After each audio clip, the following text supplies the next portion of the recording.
Hello, everybody. I am Drew Duncan. Do not forget that Facebook, Twitter, and Instagram is all at Drew Duncan Radio. Additionally, you can find me on YouTube and Patreon. Simply look for Drew Duncan Radio. And, of course, you can find me wherever you're listening to podcasts. As a matter of fact, I've got the links to my podcast, or at least some of them, in the description. Apple Podcasts, Deezer, Spreaker, Google Podcasts, etc. I am wherever you're listening to podcasts. Jorge Masvidal, who has over about the last year or so, mainly the Ben Askren fight. Let's just call it that. It was the Ben Askren fight, and it really took him to a different level, right? Now, I know the hardcore MMA fans knew about Jorge, right? But really until it was on ESPN, and I'll give them credit because they did a lot more with MMA than I thought they were going to. He was one of those people that nobody really knew about, right? Matter of fact, I would say a good majority of fighters were people that others simply did not know about. Then, of course, they do the BMF fight with him and Nate Diaz. He comes away victorious in that, regardless of how you think the fight ended. It did end that way, and here we are. Conor McGregor is getting ready to come back against Donald Cerrone in, a week and a half or so from now on ESPN+. And recently, as in yesterday, in an interview with Ariel Helwani on the MMA show on ESPN, he flat out said that he would rather take a big money fight with Conor McGregor than he would going after a title. Of course, he also went on to say that he's calling the shots, et cetera, et cetera. Let's get into it. First of all, I'm not usually a guy to try and sit around and dissect quotes and say what somebody really means. But what he did say again was, yeah, it's the big money fight. I have been saying for I do not know how long now that the name Conor McGregor is synonymous with money. And as long as that name is synonymous with money, he will never, ever be short of what his next fight will be. Everybody knows that fighting Conor McGregor gives you a huge payday, at least for right now. Because one of the things that he did say was if he beats Donald Cerrone.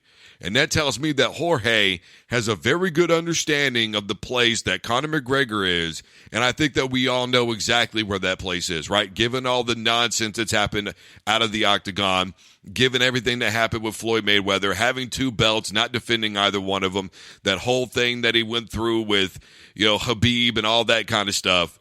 We all know that this is make or break for Conor McGregor. Now, I've been seeing the Instagram pictures. I follow him, and I'm going to tell you, he does look super jacked, my man. He looks dumb diggy jacked. You understand what I'm talking about here? Dude is swole up. I'm just keeping that really real with you right now. Swole up. But all that buffness could be for no reason. And the point of what I'm saying is regardless of what McGregor's been doing in the gym, regardless of how focused he may be, he's going to have to beat Donald Cerrone in order to be considered to be a guy who's back in contention, back in control, and back wherever he wants to be in the spotlight. That's exactly what it is. But don't think for one moment that Donald Cerrone did not take this fight in part because he understood that fighting Conor McGregor means it is a huge payday for him. How many more fights can Donald Cerrone possibly have left in the tank? Lest we forget, if I remember correctly, Cerrone's had more fights in the UFC than any other current fighter on that roster. But the most amount of fights does not make you the most popular person. If you don't believe me, ask Tom Brady about going to 9 Super Bowls, winning 6 of them, about how popular he really is outside of New England, outside of Patriots fans, how popular he truly is.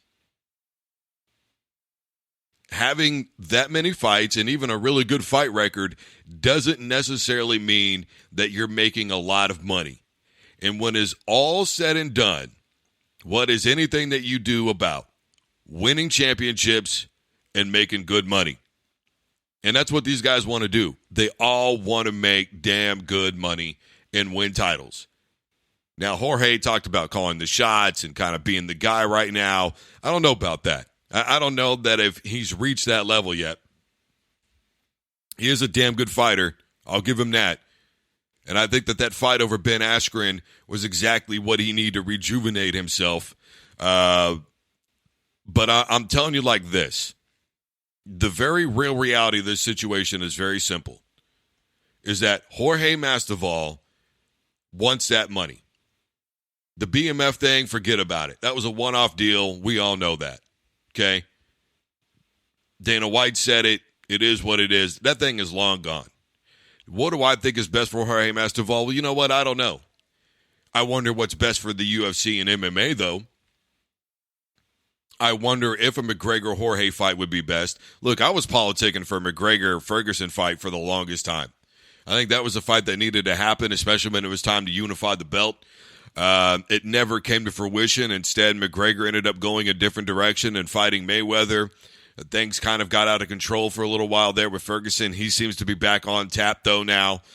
He's in a good situation. He's got an upcoming fight with Khabib. You know, my scenario is what is really good for the UFC. I think a McGregor-Jorge fight would be phenomenal for the UFC and for MMA, provided that McGregor wins. Look, this is do or die for Conor McGregor. And I think he knows that more than anybody. Regardless of other fighters understanding that, regardless of you and I having that understanding, it's really all on Conor McGregor at this juncture. This is no slouch he's facing in Donald Cerrone. And, you know, there are a lot of people out there that I've talked to that are fans that really, truly believe that Conor McGregor was kind of spoon-fed. But I don't believe that at all. You don't win 2 titles because you're getting spoon-fed. You don't knock people out in 13 seconds because you're getting spoon-fed in that championship victory. It's just not the way that it works. But that stigma is beginning to follow him around now, though, because of all the other outside stuff. See, that's what happens when suddenly you go from being the most coveted fighter in all the world to, man, I don't know about this guy anymore. And even Jorge said in that interview, hey, man, he's fought some guys and he's had 2 belts. Why wouldn't I take that fight? There is the challenge aspect to it. I know that that's a huge aspect of it. Look, it's the money, it's the challenge. That's why athletes are athletes to begin with. They accept challenges. And Jorge's not a guy that runs from anybody. I don't think McGregor's a guy that runs from anybody. I think McGregor wants to do what he wants to do, and he's no longer in that driver's seat. There was a time when he was. Even after losing to Mayweather, there were a lot of people who felt those first 3 or 4 rounds really belonged to him. He just simply ran out of gas and couldn't compete anymore, and he wasn't fit to compete in a boxing ring.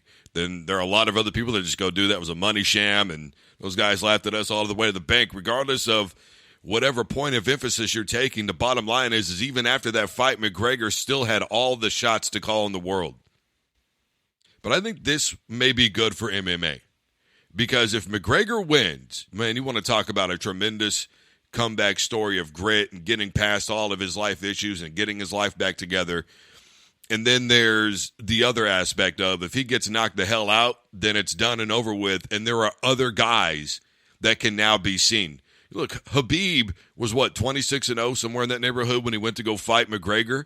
But because of his style and because he's not a guy that's really out there and brash like some others in MMA or really any sport at all, nobody really knew who he was.